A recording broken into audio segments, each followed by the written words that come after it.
साथियों नमस्कार। भारत माता की जय, वंदे मातरम। एक चिंतन बहुत ज़रूरी है जिसका चिंतन करने की बात हम कर रहे हैं। उसका लगभग 75 या आप कहें तो 80 वर्षों के आसपास वह समय हो चुका है। लेकिन मानव इतिहास में, मानव सभ्यता में उसके बारे में चिंतन हमेशा होना चाहिए। एक बहुत बड़े अकाल, बहुत बड़े दुर्गति की, दुर्दशा की स्थिति से बचने के लिए यह चिंतन आवश्यक है। नीरजा का एक लेख है, उन्होंने लिखा था कि एक बार वो कनाडा की यात्रा पर जाते हुए बीच में विमान बदलने के लिए जापान के एक हवाई अड्डे पर उन्हें कुछ घंटे तक रुकना हुआ। अब जापान में इस रुकने से उन्हें बरबस, हिरोशिमा और नागासाकी की याद आ गई थी।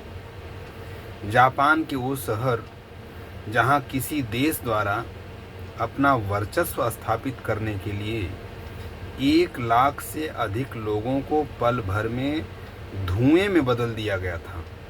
एक साथ लाख से ज़्यादा लोगों को काले गुबार के साथ बादलों में समाते देखा गया था और समूचे विश्व ने इसे देखा। उन मौतों के साथ उनके करोड़ों सपने भी राख बनकर बादलों में समा गए।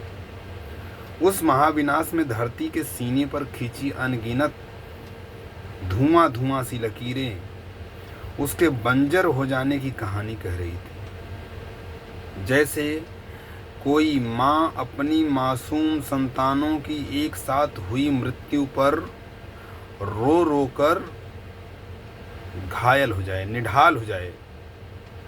हिरोशिमा की धरती मानो एक ऐसी अभागी माँ थी जिसने पहली बार देखा था मनुष्य का मनुष्य के प्रति कितना क्रूरतम चेहरा हो सकता है। जहां द्वितीय विश्व युद्ध के अंतिम दिनों में 6 अगस्त 1945 को अमेरिकी सेना द्वारा सुबह सुबह परमाणु बम गिराया गया था। लिटिल बॉय नामक यूरेनियम बम के उस हमले में लगभग 1,40,000 लोग एक झटके में मारे गए थे। आप संख्या को एक बार सोचेंगे, 1,40,000 लोग एक झटके में मारे गए थे। अमेरिका की कितनी क्रूरतम यह कार्रवाई थी। मरने वालों में केवल सैनिक नहीं थे, बल्कि निर्दोष बच्चे, बूढ़े, स्त्री, पुरुष सभी थे। उस हमले के तीसरे दिन 9 अगस्त को फैटमैन नामक प्लूटोनियम बम नागासाकी शहर पर गिराया गया, जिसमें करीब 74,000 निर्दोष लोग मारे गए थे। यहाँ यह भी जानना जरूरी है, हिरोशिमा की उस समय कुल आबादी करीब 3.5 लाख थी, जिसमें से 1.5 लाख लोगों को पलक झपकते ही मार दिया गया। 1.5 लाख लोगों को पलक झपकते ही मार दिया गया। पूरा शहर जलकर राख हो गया था। वह अणुबम सुबह ठीक 8:15 पर गिराया गया था।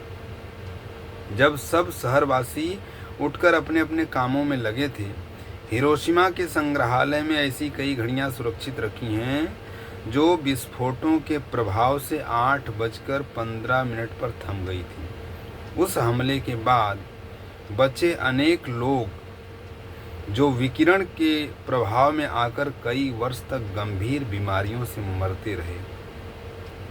इतना जबरदस्त, क्रूरतम, कातिलाना हमला अमेरिका ने किया। हिरोशिमा की याद में इसी शीर्षक के नाम से एक पुस्तक में एक घटना का वर्णन मिलता है। हृदय विदृढ़ हो जाता है इस घटना को पढ़कर। सदाको ससाकी, यह एक बच्ची का नाम है जो कि 2 वर्ष की थी मात्र। सदाको ससाकी हमले के समय अपने घर के पास खेल रही थी। हमले में वह अपने घर के निकट ही विकिरण का शिकार हो गई। 10 वर्ष तक वह कैंसर के रोग से निरंतर जूझती रही और अंत में 25 अक्टूबर 1955 को वह अपनी जिंदगी की जंग हार गई। उसकी अकाल मृत्यु हो गई। उसके छोटे से जीवन की मर्मांतक कहानी यही थी कि रोग से लड़ते हुए वह मृत्यु पर्यंत कागजी सारस बनाती रही। कागज का लेके सारस बनाती थी, कागज को जुटा जुटा कर उसको सारस बनाती थी और कैंसर से पीड़ित थी। क्योंकि जापानी मान्यता के अनुसार यदि कोई व्यक्ति 1000 सारस बना लेता है तो उसकी अकाल मृत्यु कभी नहीं होती। परंतु सदाको ससाकी की जिजीविषा हार गई। उसकी इस निश्चल आकांक्षा को किसी दानवी मानुषी क्रूरता ने कुचल दिया था। मानवता असहाय हो गई थी। आस्था सिसक रही थी।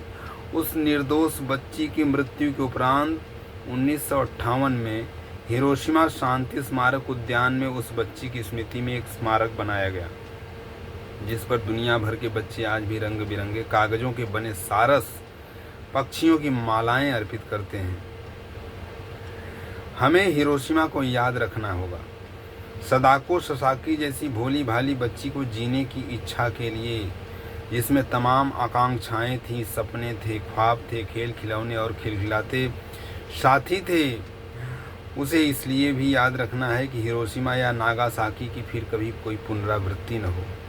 इसलिए हिरोशिमा को याद रखना है ताकि फिर किसी दुर्बुद्धि मनुष्य को सनक भरे फैसले से धरती का कलेजा फट न जाए और धरती से पूरी मानव सभ्यता ही समाप्त न हो जाए।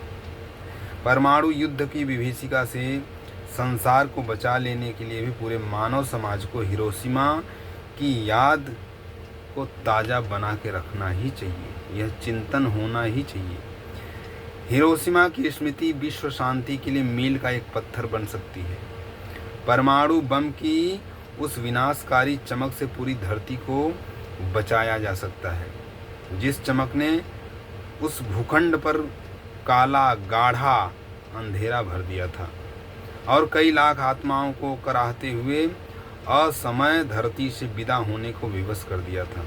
इसलिए भी याद करना है हिरोशिमा को, ताकि मनुष्य ऐसी गलती कभी दोहराए नहीं। कहते हैं अमेरिका ने शांति स्थापना के लिए जापान को चेतावनी दी थी, परंतु जापान ने उस चेतावनी को अनसुना कर दिया था। दूसरे विश्व युद्ध के समय तक हिरोशिमा जापान का एक औद्योगिक नगर था, जहां जापानी सेना की 5वीं डिवीजन का मुख्यालय भी था। यह क्षेत्र सैनिक आपूर्ति मार्ग का एक महत्वपूर्ण पड़ाव भी था। वह बम जापान के स्थानीय समयानुसार सुबह 8:15 बजे इनोला गे नामक अमेरिकी विमान B-29 सुपर फोर्ट्रेस से गिराया गया था, जिसने लगभग 13 वर्ग किलोमीटर क्षेत्र में विध्वंस रचा था।